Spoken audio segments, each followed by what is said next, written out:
यहाँ एक मैप देख रहे हैं आप। इस मैप में बांग्लादेश का एक बेहद खास जगह है चित्तोगांव, और इस चित्तोगांव में ऐसा क्या हो रहा है जो बांग्लादेश को हिलाकर रख रहा है। जहाँ एक तरफ ये सारी चीजें चल रही है तो वहीं बांग्लादेश आर्मी चीफ की इमरजेंसी बैठक चल रही है। क्या बांग्लादेश में कुछ बड़ा पक रहा है? और सबसे बड़ी बात यह है बांग्लादेश के आर्मी चीफ रूस की यात्रा और भारत, क्या यहाँ पर रूस कोई बड़ा खेल कर रहा है? जियोपॉलिटिक्स में बहुत कुछ चल रहा है। हमेशा की तरह CIS न्यूज नेटवर्क के इस एपिसोड में जानने को मिलेगा बहुत कुछ। आइए जानते हैं इन खबरों को विस्तार से। ये न भले आधिकारिक तौर पर कुछ न कहा जाए, लेकिन दुनिया में हर किसी को पता अब चल चुका है कि बांग्लादेश में कुछ न कुछ जरूर चल रहा है। यूनुस की सरकार क्या चाहती है? यूनुस की सरकार चाहती है कि वो काफी लंबे समय तक रहे। हालांकि सिर्फ यूनुस ही नहीं चाहते हैं ये चीज चाइना भी चाहता है और ये चीज पाकिस्तान भी चाहता है।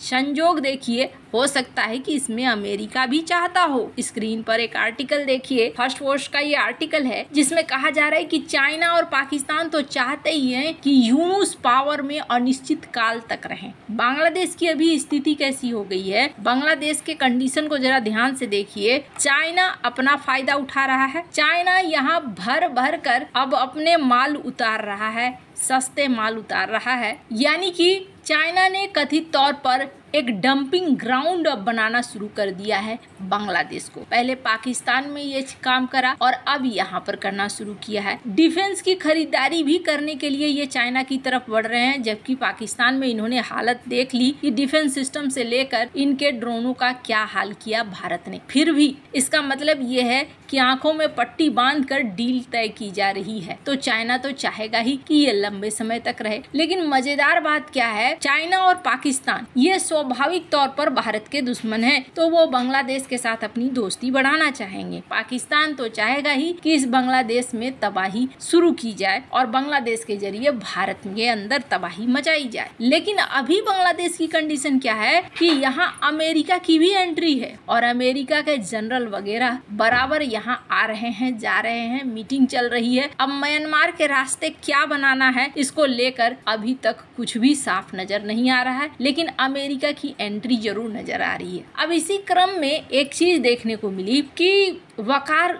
जमा जो कि आर्मी चीफ है, ये अचानक से पिछले कुछ महीनों पहले ये निकले रूस, और जब ये रूस में थे, रूस में मुलाकात कर रहे थे बड़े बड़े पदाधिकारियों के साथ और काफी हाई लेवल के लोगों के साथ इन्होंने मुलाकात करी। उसी दौरान यूनुस ने क्या किया, यहाँ पर अपना एक NSA चुन लिया। हालांकि सेना प्रमुख का साथ होना बहुत जरूरी है ऐसे संवेदनशील पदों में अगर आप किसी को चुनते हो तो, लेकिन यूनुस ने यहाँ पर NSA बना दिया खलीलुर रहमान को। और संजोग कैसा है? संजोग ऐसा है कि खलीलुर रहमान यूनुस के करीबी तो हैं, लेकिन बांग्लादेश के नागरिक नहीं है। कथित तौर पर ये अमेरिकन नागरिक है। तो अमेरिकन नागरिक यहाँ पर NSA बन गया है। अब यहाँ दो फाड़तान की सेना में होनी शुरू हो गई है। और ये चीज कहा गया, उस समय तो ये भी अंदाजा लगाया गया कि जब ये रूस पहुंचे थे, रूस पहुंचने के बाद ये जब आते तो शायद इनका तख्ता पलट हो जाता, लेकिन रूस ने यहाँ युद्धपोतों को भेज दिया। 50 साल में पहली बार ऐसा हुआ जब दोबारा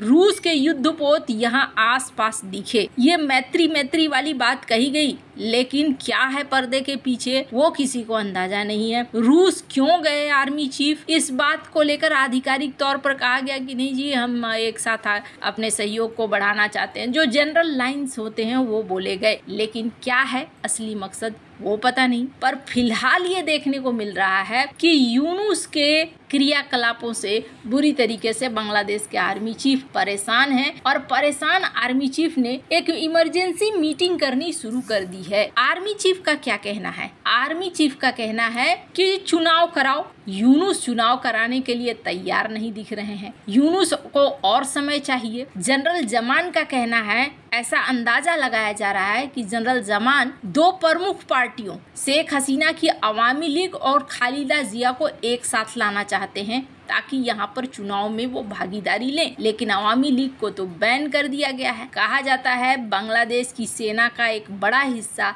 जनरल जमान के पूरी तरीके से साथ है। जनरल जमान की दूसरी सबसे बड़ी चिंता यूनुस को लेकर है, जो सेना में विभाजन का प्रयास कथित तौर पर कर रही है। अब ऐसे में जमान के विरोधी जनरल के साथ एनएसए की बैठक हो रही है। ये साफ दिख रहा है कि आर्मी चीफ को हटाने की कोशिश हो रही है। अब ऐसी परिस्थितियों में जनरल जमान ने इमरजेंसी बैठक करनी शुरू कर दी है। इसके संकेत कुछ समय पहले जनरल जमान ने दिया था, यानी बांग्लादेश के आसपास कुछ बड़ा तो चल रहा है। लेकिन इससे भी बड़ी बात क्या है, आखिर बांग्लादेश के अंदर क्या किसी तरीके की अफरा तफरी मची हुई है? बांग्लादेश से एक खबर जो बाहर निकल कर नहीं आ रही है और लोगों का ध्यान उनके ऊपर नहीं जा रहा है, वो है सबसे बड़ी खबर। और क्या है वो? चट्टोग्राम। स्क्रीन पर जिसे आप देख रहे हैं, ये चट्टोग्राम बंदरगाह है, जो बांग्लादेश का सबसे बड़ा और महत्वपूर्ण समुद्री बंदरगाह है। यहाँ पर एक हड़ताल चल रहा है और हड़ताल इतना बुरा